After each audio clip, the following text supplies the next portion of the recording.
Hello students. आज के session में हम TDS that is tax deducted at source इस टॉपिक की शुरुआत करेंगे। सबसे पहले हम इसके कॉन्सेप्ट को समझेंगे और उसके बाद हम बेसिकली इसके सेक्शंस को और बेटर तरीके से हम एक्सप्लोर करेंगे।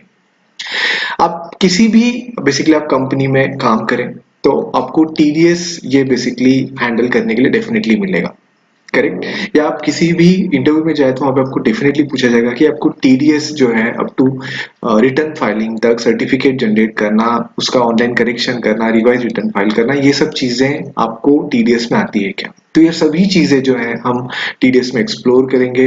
पूरा टीडीएस का हम सेक्शन से लेके उसके जो पेमेंट्स हैं, रिटर्न्स हैं, हम उसके ऑनलाइन करेक्शंस कैसे कर सकते हैं, सभी चीजें जो है हम बेसिकली टीडीएस में एक्सप्लोर करेंगे। तो सबसे पहले हमें जो है टीडीएस समझना है कि बेसिकली टीडीएस होता क्या है। मान लेते हैं आप बेसिकली किसी कंपनी में काम कर रहे हो।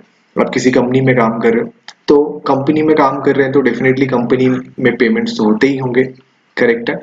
तो अगर आपकी कंपनी जो है, अगर आपकी कंपनी सिंपल भाषा में अगर कोई पेमेंट करती है, वो पेमेंट होगा किसी सर्विस के लिए, करेक्ट। प्राइमरी लेवल पे टीडीएस जो है वो सर्विस के लिए ही इंट्रोड्यूस किया गया है, बट धीरे धीरे जैसे इसमें चेंजेस अमेंडमेंट लाए गए तो कुछ सेक्शन ऐसे भी आए जो गुड्स पे भी है। बट सिंपल भाषा में आप समझिए कि जो टीडीएस का बेसिक कॉन्सेप्ट है कि अगर आपकी कंपनी बेसिकली अगर किसी को पेमेंट कर रही है स्पेशली फॉर सर्विस अगर कर रही है तो वहां पे वो जो आपकी कंपनी होगी जिससे उन्होंने सर्विस ली है, मान लेते हैं उन्होंने सर्विस ली है ए से, तो अगर वो उन्होंने ए से सर्विस ली है और ए को अगर वो पे कर रहे हैं तो अगर वो उन्हें 100 रुपीज पे कर रहे हैं तो उसमें से एक सर्टेन परसेंटेज उन्हें डिडक्ट करना है और जो रिमेनिंग होगा वही उन्हें बेसिकली उस बंदे को पे करना है। तो सिंपल भाषा में टीडीएस का मतलब है कि अगर आप एज अकाउंटेंट किसी भी कंपनी में काम कर रहे हो, अगर आपकी कंपनी टीडीएस डिडक्ट करने के लिए लाइबल होती है, आपकी कंपनी के पास टैन नंबर है, क्या होता है टैन नंबर उसको भी मैं डिस्कस करूंगा। तो आपको जो है बेसिकली टीडीएस जो है तो डिडक्ट करना है जब भी आप किसी पार्टी को आप पेमेंट कर रहे हो। कैसे डिडक्ट करना है, क्या रेट होगा, कौन सेक्शन में डिडक्ट करना है, वो हर चीज हम धीरे धीरे एक्सप्लोर करेंगे। तो सिंपल भाषा में आपको यहाँ पे ये समझना है कि टीडीएस का मतलब होता है कि जब भी आप पेमेंट करो, स्पेशली सर्विस में अगर आप पेमेंट करो तो आपको ध्यान में रखना है कि यहाँ पे आपको एक सर्टेन अमाउंट डिडक्ट करना है। इसी को बोला जाता है टीडीएस, इसी को बोला जाता है टीडीएस। तो जब भी आप कोई इंटरव्यू अटेंड करें या फिर आप किसी कंपनी में काम करें तो डेफिनेटली वहाँ पे पूछा जाएगा कि आपको टीडीएस का कंप्लीट प्रैक्टिकल नॉलेज है क्या, करेक्ट। तो वही पूरा प्रैक्टिकल जो नॉलेज है, ट्रेनिंग है, वो हम इस सेशन में कंप्लीट करेंगे। तो यहाँ पे सबसे मुद्दे की बात आती है कि सपोज इस कंपनी में आप अकाउंटेंट हैं, इस कंपनी में आप अकाउंटेंट हैं तो आप जो है बेसिकली टीडीएस कब कट कर सकते हैं, आप जो है वो टीडीएस कब कट कर सकते हैं। तो जब आपकी कंपनी के पास टैन नंबर होगा, correct, tax deduction account number बोलते हैं इसको, ये 10 डिजिट का अल्फा न्यूमेरिकल नंबर होता है, करेक्ट। तो अगर ये आपकी कंपनी के पास टैन नंबर है तो ये टैन एक लाइसेंस हो जाता है जो आपको राइट्स देता है कि आप जो है कंपनी के बिहाफ पे जब आप पेमेंट करेंगे डिफरेंट डिफरेंट पार्टीज को तो आपको टीडीएस वहां पे डिडक्ट करना है। वहां पे टीडीएस आपको सिंपल भाषा में क्या करना है, डिडक्ट करना है।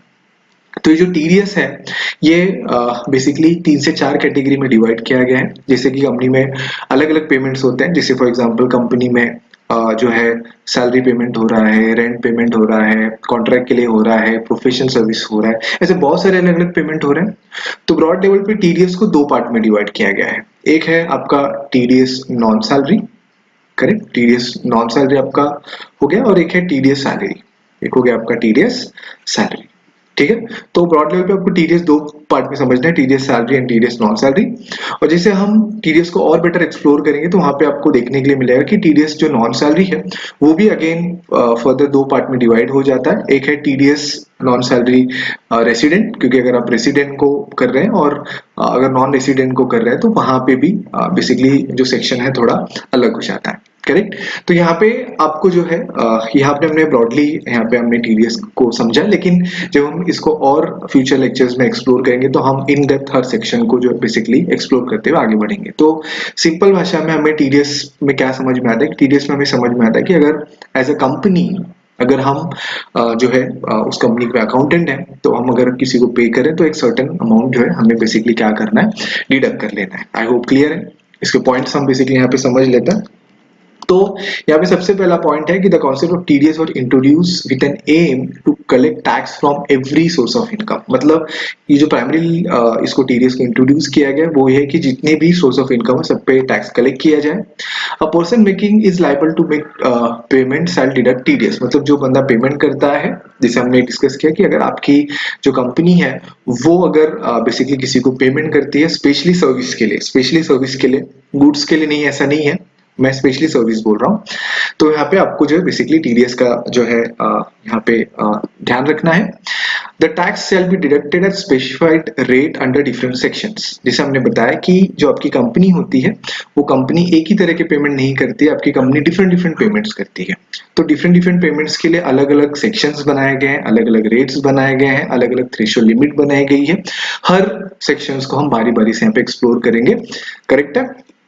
इसके बाद नेक्स्ट हमारा ऑप्शन है यहाँ पे, TDS can be deducted by those person who is having 10 digit TAN number. जिसे हमने बताया कि अगर आपकी कंपनी जिसमें आप वर्क कर रहे हो अगर उस कंपनी के पास टैन नंबर है, मतलब लाइसेंस है, तो ही वो एलिजिबल होगा टीडीएस के लिए, अदर आपको टीडीएस डिडक्ट नहीं करना है। कुछ ऐसे सेक्शंस भी है जहाँ पे टैन की जरूरत नहीं पड़ती, वहां पे पैन ही इनफ होता है टीडीएस के लिए, वो भी हम ग्रेजुअली एक्सप्लोर करेंगे। करेक्ट है। बट आप प्राइमरी लेवल पे ध्यान में रखें कि टैन ही जरूरी होता है टीडीएस के लिए, बट कुछ सिचुएशन है जहाँ पे पैन भी एप्लीकेबल होगा, हम लोग आगे डिस्कस करेंगे। ठीक है। इसके बाद नेक्स्ट है हमारा, TAN can be applied in Form 49B from the website tin-NSDL। tin-NSDL इस वेबसाइट को भी हम एक्सप्लोर करेंगे जब हमारे प्रैक्टिकल सेशन को हम यहाँ पे जो है बेसिकली स्टार्ट करेंगे। तो वहाँ पे 49B फॉर्म में आप कैसे अप्लाई कर सकते हो वो भी हम डिस्कस करेंगे।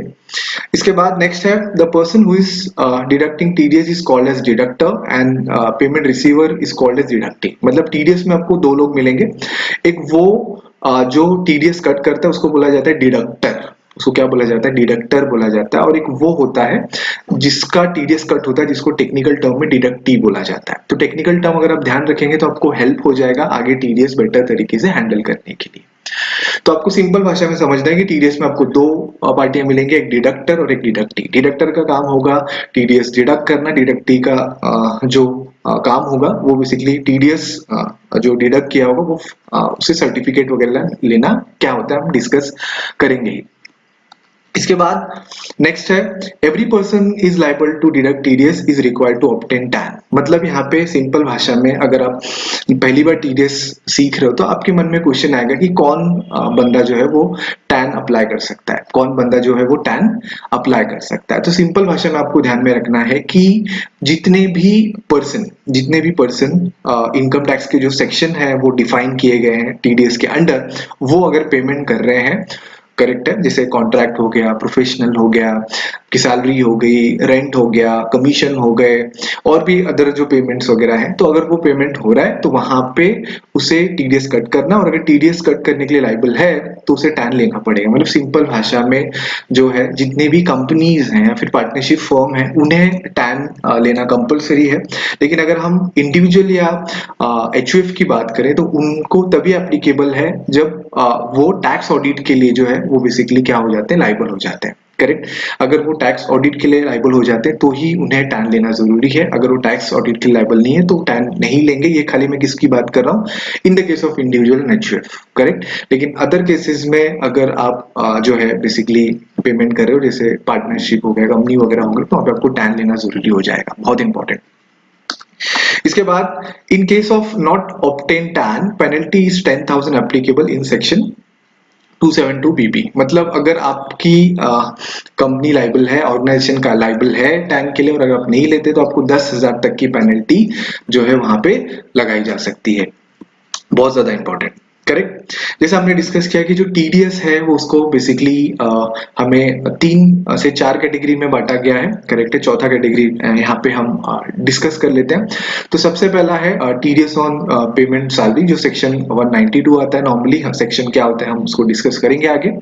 इसके बाद है TDS for non salary payment. Correct है। जो सेक्शन मोस्टली आता है 194 में। करेक्ट। इसके बाद आता है TDS for non salary payment non resident, mostly ये सेक्शन 195 में कवर होता है।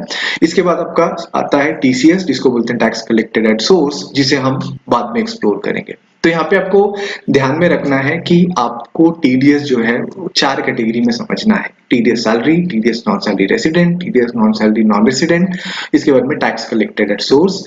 ये चारों कैटेगरी हम बारी बारी से यहाँ पे प्रैक्टिकली एक्सप्लोर करेंगे सिंपल भाषा में।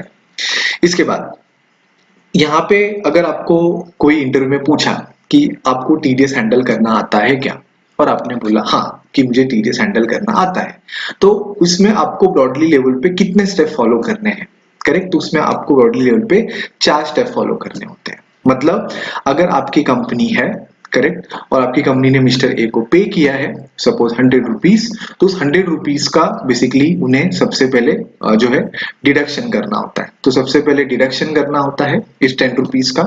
डिडक्शन कैसे करते हैं, क्या होता है, सिंपल भाषा में हर चीज हम समझेंगे। इस चारों स्टेप्स को हम सिंपल भाषा में समझेंगे, करेक्ट। डिडक्ट करने के बाद उस टीडीएस का हमें बेसिकली पेमेंट करना होता है, करेक्ट। पेमेंट कैसे करते हैं, क्या ड्यू डेट होता है, प्रैक्टिकली भी हम उसको एक्सप्लोर करेंगे। पेमेंट करने के बाद थर्ड स्टेप होता है रिटर्न फाइल करना। रिटर्न फाइल क्या होता है, कैसे किया जाता है, कौन से फॉर्म में किया जाता है, क्या ड्यू डेट है, इसको भी हम बेटर तरीके से एक्सप्लोर करेंगे। और उसके बाद होता है टीडीएस का सर्टिफिकेट देना, करेक्ट। टीडीएस का सर्टिफिकेट वगैरह देना, जिसको हम फॉर्म 16 या 16A बोलते हैं। तो उसे हम बेसिकली कैसे हम ट्रेसिस की वेबसाइट से जनरेट करेंगे, वो भी हम बेसिकली यहाँ पे हमारे सेशन में एक्सप्लोर करेंगे। तो सिंपल भाषा में आपको यहाँ पे ये समझना है कि अगर आपको किसी कंपनी ने इंटरव्यू में पूछा कि क्या आपको टीडीएस आता है क्या, तो आपको सिंपल भाषा में समझना है कि टीडीएस में आपको ये 4 चीजें आनी चाहिए। इसके अलावा 5वीं चीजें हो सकती है लाइक टीडीएस का रिवाइज रिटर्न वगैरह करना या ऑनलाइन करेक्शंस वगैरह करना, वो अलग चीज है। बट प्राइमरी लेवल पे 4 चीजें आपको आनी चाहिए। टीडीएस का सेक्शन आपको पता होना चाहिए बहुत अच्छी तरह से, टीडीएस का पेमेंट कैसे करा जाता है, टीडीएस का रिटर्न कैसे करा जाता है, टीडीएस का सर्टिफिकेट कैसे इशू किया जाता है। ये हर ऑप्शन को हम बारी बारी से यहाँ पे एक्सप्लोर करेंगे। तो यहाँ पे हमने सिंपल भाषा में समझा कि टीडीएस जो है हर एक वो कंपनी को एप्लीकेबल होगा जिसके पास टैन नंबर है। टैन किसे एप्लीकेबल होगा वो भी हमने यहाँ पे समझा। अगर कोई पॉइंट आपको नहीं समझा है तो मेरा रिक्वेस्ट है कि आप प्लीज जो है क्वेरी रेज करें, डिस्कस करें। ये बहुत इंपॉर्टेंट है कि आपके डाउट्स जो है क्लियर होना, करेक्ट है। तो हम जल्दी मिलते हैं अगले सेशन में। Thank you.